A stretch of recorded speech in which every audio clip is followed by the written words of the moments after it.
there's an old saying that you can't judge the book by the cover, and probably in pro wrestling it's never been more apropos than the late Adrian Adonis. The guy did not look like anything special, but he was in the ring. He could do things that very, very few men could do. And his opponent in this match, Bob Orton Jr., was one of the classic scientific wrestlers of the era. And Thesz is involved. He's at ringside in this match. Well, Bob Orton Jr. and Adrian Adonis both had a reputation amongst the wrestlers in the locker room across the industry as two of the finest technicians in the game. When they got the chance to lock up, not only were the fans paying attention, but the eyes of the wrestling world were on this match. Now you get the opportunity to see it as well.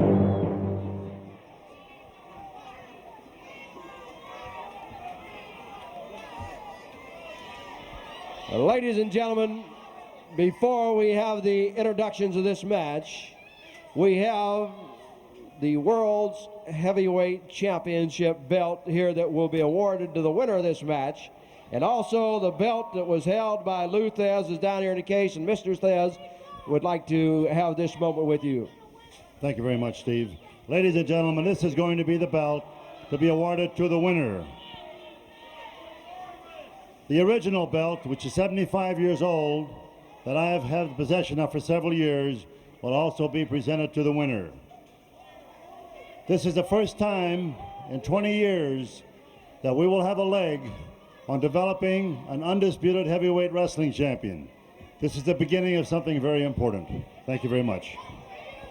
Thank you, sir. And there, the referee, Jack Howe, has the 75-year-old belt.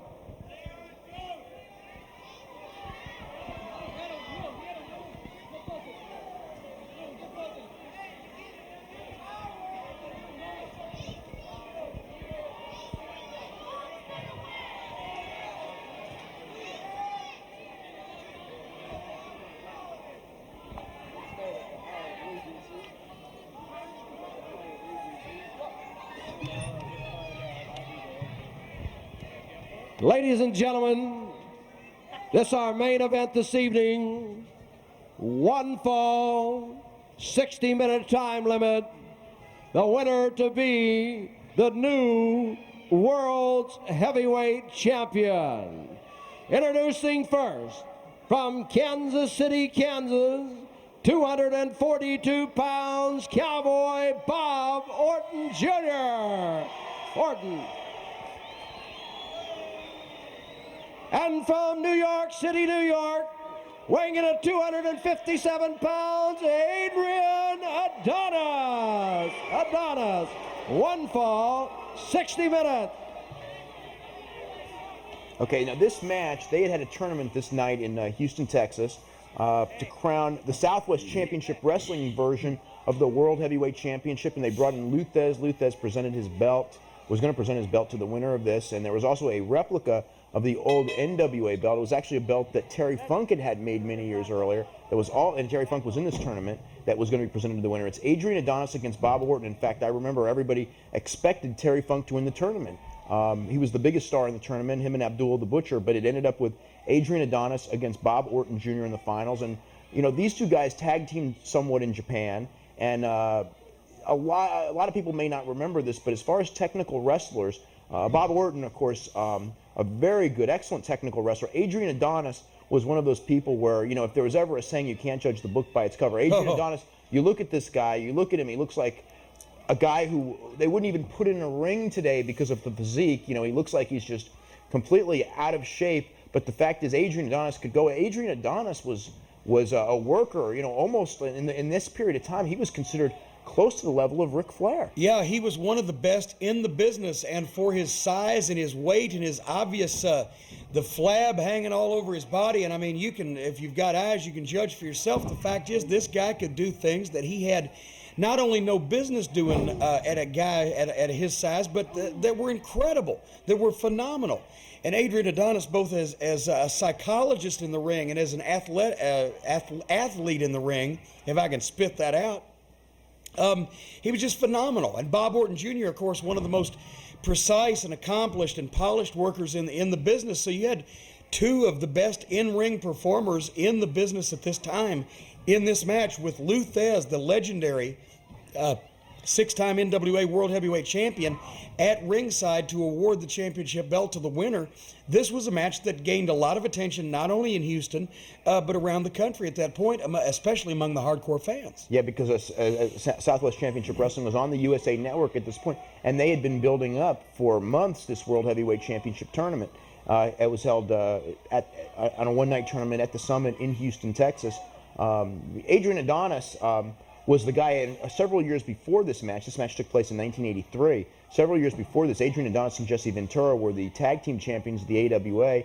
And quite frankly, if there had not been for Adrian Adonis, Jesse Ventura would probably not be governor, because he was the work. I'm not trying to say that he made Jesse Ventura a star, because Jesse Ventura's interview ability made him a star. But inside the ring, he was the man who made that team click. Ventura was horrible, no question about it. No question. Ventura could do the interview, and Adonis was the entire work of the team. So if it was talking, you went to Ventura, but if it was working, and look at this. Look at, for the guy's size and for the obvious shape that he is in, he had the wind, he could go all night, he could pace himself, and he could do things athletically that a guy with that shape and that body structure had no business being able to do. And Adonis and Orton, Bob Orton Jr., of course, a second-generation wrestler. His father, Bob Orton Sr., was one of the biggest stars in the business over the 50s and 60s. Bob Orton Jr. was many-time co-holder of the NWA World Tag Team Championship with guys like Dick Slater. And now Bob Orton Jr.'s son, Randy Orton, a 20-year-old kid with a great high school wrestling background and a tremendous natural for this business, is already training to become the third generation of Ortons to be professional wrestlers. So, these two are two of the best in the business at this given point. It's interesting when I watch Adrian Adonis, because it reminds me that Adrian Adonis was a guy who made, he had great matches with Bob Backlund, which, he probably had, I would think, the best matches I ever saw Bob Backlund have was a match with Adrian Adonis, probably in Baltimore, Maryland, or Capitol Center. I think it was Capitol Center. And now, bear in mind, a great Bob Backlund match is like being the nicest guy in prison. It's not that much of a compliment, but still, a testament to Adrian Adonis' ability. And Adrian Adonis made Greg Gagne seem like a world beater. And Adrian Adonis, of course, in his later years, of course, he ballooned. He ballooned up to even probably, what would you say, from this point to more than 100 pounds more than he weighs here. He looked, and he could still do some stuff, but Adrian, it really was sad, when you think about Adrian Adonis, because just a couple, he went to the World Wrestling Federation. He had that run with Dick Murdoch when they were the World Tag Team Champions. They actually formed a tag team first in Japan. They went to the WWF, held the title there during the 1984 run, so it was about a year after this. And then Adrian Adonis was given the gimmick of adorable Adrian Adonis, dressed up in a dress. And I guess for whatever reason, he just gained weight, and he gained weight, and he gained weight, and he left. He ended up losing his job in the World Wrestling Federation when his But at 400 pounds, still doing things that 250-pound guys, a lot of them couldn't do, which was just, once again, remarkable that underneath all of that weight and all of that flab, this dynamic performer was still able to show flashes of coming out. Yeah, but it was just one of those things where it was just really sad to see a guy who was that good just get so heavy. And he ended up going back to the AWA, and he was trying to make a comeback. He was actually wrestling in Canada, in Eastern Canada, way Eastern Canada, and he was involved in a car accident on, I believe it was July the 4th of 1988. And him and Dave McKigney and I think it was the Kelly twins, right? It was the Kelly twins, Pat and Mike Kelly. 5 minutes gone. 5 minutes.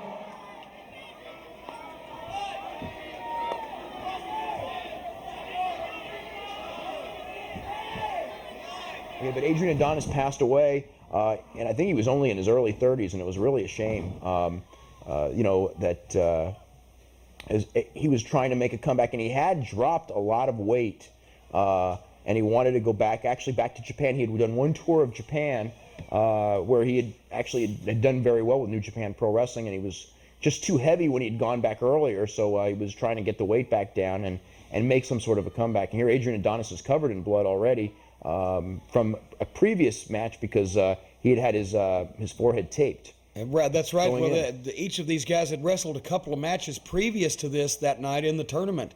And of course, Adrian Adonis, had been a lifelong wrestling fan, and that just shows the value of being a fan of this business and being in it because you love it and not just because it's something to do for money. Because Adonis was such a tremendous performer, and I mean, look at the way this man moves.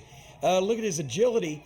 Of course, Adonis's real name Keith Franks, and he was from he was from the Seattle, Portland area. Was he? Originally, I didn't know that. That's where he first broke in. I remember him. I remember Adrian Adonis wrestling in Portland. Wrestling was the first, but he had wrestled as Keith Franks before that, because I remember Keith Franks in Los Angeles.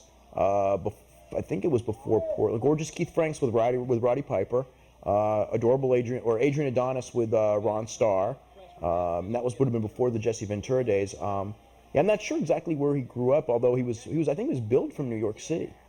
Well, I think that was part of the East-West connection with he and Murdoch, right? Or the it was East-West connection with him and Ventura, and then I think with Murdoch they called it the North-South connection. North-South, East-West. He was from all over. Adrian Adonis, a citizen of the world, and Orton. And look at how hard Orton took that turnbuckle. It still held onto the arm. That the rope shook and the turnbuckle shook. Orton was another guy that every move he made was precise and methodical and meant something and was conveyed in exactly the right manner. Orton was a tremendous technician inside and outside the ring.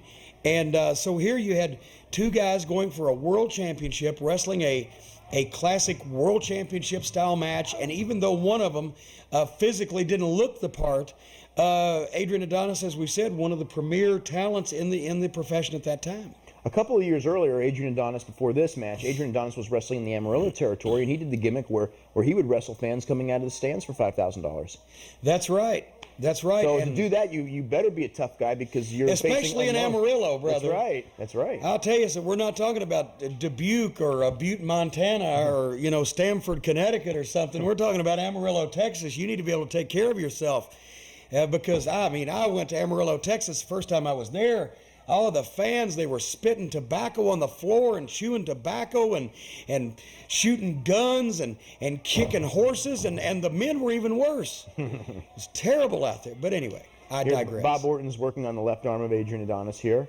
This is the way that they would do that. You establish the wrestling base to a world title match. I mean, that was the style, and they were trying to kick this title off in that style. And of course, with Thesz at ringside, you really don't want to have a bad match, even not just for the fans, but just it's like here we go. It's like it would be like a baseball player getting a private audience to play a game in front of Babe Ruth, or a basketball player being able to play basketball in front of Wilt Chamberlain. Nobody wants to have a bad match in front of Thesz. He was the man who basically spearheaded this business for the second half of the 20th century, and the belt that he carried to the ring was also once worn by Thesz's trainer, Ed Strangler Lewis, pretty well universally considered the greatest wrestler of modern times. Yeah, well, boy, certainly one of them. It's certainly one of the names that they mentioned, and certainly in the 20s he was the most famous wrestler of that era. Here comes Adonis coming off the top ropes, but Orton got the knees up, and that belt that Thesz brought out many years later, this would be in the mid-1990s, that belt was in Japan for the UWFI, and it was their World Heavyweight Championship belt that Nobuhiko Takada and Vader and Gary Albright all fought over. So a lot of history behind that championship belt, and these guys at the time sensed that they were in on something that they hoped would be huge in the business, and of course, as we later found out, it did not turn out to be that way. This version of the title it didn't really last long. Did not last long, was not recognized, did not gain the recognition that it nice could have originally, but yeah, beautiful roll-up. That was a move that Pat O'Connor popularized. And once again, Adrian Adonis, at his size, doing things that, and right there, right through the turnbuckles into the post, just the precision of Adrian Adonis's movements. Yeah, this championship belt, as I recall, Adonis held it, and actually I don't think he ever lost the belt. I think that what ended up happening was he just left the territory, and the belt just kind of faded away when they lost the USA Network. There was just like their claim to having the world title just kind of disintegrated. And the whole Southwest promotion really had a tough time, because they were in Texas, and this was right at this period. It was just right when the Dallas promotion was catching fire with the Von Erichs and the Freebirds. In fact, it had already started, and it was just with those production values of the world-class TV show. And Southwest was a big blood and guts territory, but they could not compete with the production values and the rock stars stuff with the Freebirds and Von Erichs and Ric Flair coming into town. And eventually, the Southwest promotion did not last long, and ended up becoming Texas All-Star Wrestling. And so I guess it was timing, and it was just bad luck that, to draw an analogy, the guy that invented hamburgers just happened to be living across the street from the guy that invented McDonald's. There's a attempt Any at a other bulldog. time, any other place, it would have been a great promotion and a great idea, but they just happened to be next to the hottest promotion of the first half of the 80s. And the thing with that Dallas office is, I mean, those two companies would run in each other's cities, so it was a promotional war. And they came out on the short end because they did not have a strong. They had the weaker television, among other things, and less national. Now watch. But look at Adonis. Look at Adrian Adonis right there. Good Lord, just the idea that a guy that looks like the Pillsbury Doughboy can move like that, and jokes were made about Adonis, and he didn't deserve them. Oh. This guy, what a tremendous performer and a hard worker, and tell me where he can get that kind of stamina. Yeah. At that body weight and at that conditioning. He's a physical marvel. Yeah, it was like the bumblebee. And then Orton was having trouble getting him up there. Now Bob Orton, correct me if I'm wrong, Bob Orton may have been the first guy to ever do the superplex, or he was certainly among the first. The Super Destroyer, Scott Irwin, was the one to popularize the superplex. I think Bob Orton was doing it first. But Bob Orton may have been the one to do it first. That may be lost to history, but I'll tell you another move that Orton and Slater were the first ones to do were the ones that the Midnight Express made popular, which was the vertical suplex into the power slam off the top rope.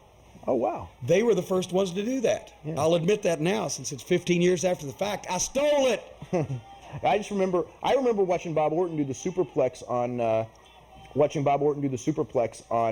ICW wrestling, and then years later when Scott Irwin did it on Georgia, he popularized the move, and then Frank Dusek also doing it in I think maybe in Dallas or Mid-South. Well, right now both these guys have been going for a good period of time, and as you can see, Orton is breathing as hard, if not harder, than Adrian Adonis. Adonis' stamina just incredible. Okay, there's Adrian Adonis coming back with a sleeper hold there on Bob Orton Jr. Adonis was known for using the sleeper. That was his finish, and it was the Goodnight Irene, if I'm not mistaken. In later years. And in fact, I think at that point in time, that was considered his finish in San Antonio as well. And Orton ducked out of it, and Adonis was one of the things Adonis I remember being one of the first guys to do, and actually it's a move that is no longer done anywhere. Was that kind of like a little monkey flip where you snap the guy's neck on the bottom rope. Exactly, the boomerang where the guy comes up underneath the bottom rope. Right. I don't know if we're going to see it in this match. He's going back to that sleeper, but Orton backs out and turns it into a sleeper of his own. And, of course, that move was kind of a version of the boomerang that Al Costello and Roy Heffernan invented as the Kangaroos. And there's the... double cradle. Wait a minute. Small package. Rolled it over. And that was it. And Adonis got it. That was where Adonis captured that championship. It was a short-lived championship. One of the things that, at this point in time, what people were saying was that even though San Antonio wrestling was certainly not a world power when it came to wrestling, although they did USA Network at the time, that they did have a world-class wrestler when they made a world champion. They had Adrian Adonis, among insider fans, was considered one of the best wrestlers in the business at that point in time, and a lot of fans, recognize. And as far as for the success, here comes Thesz. As far as the success, I mean, he had made himself a big star in the AWA in spite of that appearance as well. And so they showed good judgment in putting a guy like Adonis in the World Championship match, even if cosmetically he didn't look the part. He was more than able to back it up in the ring. And now Thesz with the not only the new championship belt to be presented to Adrian Adonis, but also that classic old championship belt, that 75-year-old belt in the carrying case that was held by all the greats like Lewis and Thesz and Londos and so many others. That was obviously a piece of history, a piece of wrestling history that would be invaluable, I would think, today. Yeah, I think Thesz probably still has it. And can you imagine how much if other people are offering championship belts for six-figure amounts of money? Can you imagine how much money that championship belt would be worth? I don't know. It'd be very interesting. But here's the finish right here. It was the small package and then reversed. Well, he went for that small package, but Adonis was able to overbalance due to his greater weight and wrap him up for the 3 count.